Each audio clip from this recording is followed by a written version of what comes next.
আজ ফ্যামিলি কার্ডের উদ্বোধন করবেন প্রধানমন্ত্রী। প্রথম ধাপে 13 জেলার 15 ওয়ার্ডে 37,500 নারী পাচ্ছেন কার্ড। জুলাই থেকে চালু হবে সারা দেশে। পরিস্থিতি মোকাবেলায় জ্বালানি তেলের বিকল্প উৎসের সন্ধানে সরকার, জানালেন অর্থমন্ত্রী। দেশে জ্বালানি, ভোজ্য তেল ও এলপিজির কোনো সংকট নেই, ব্রিফিংয়ে বাণিজ্যমন্ত্রী।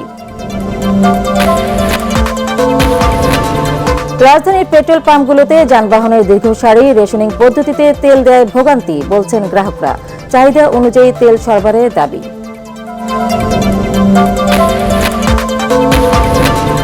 ওসমান হাদী হত্যায় অভিযুক্তদের দেশে ফেরাতে কাজ করছে সরকার, জানালেন স্বরাষ্ট্রমন্ত্রী।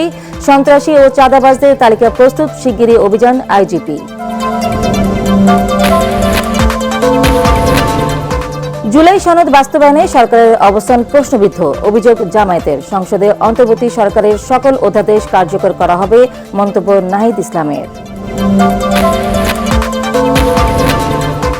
এবং দায়িত্ব নিয়ে ইসরায়েলে হামলার নির্দেশ সর্বোচ্চ ধর্মীয় নেতা মুস্তাবা খামেনির।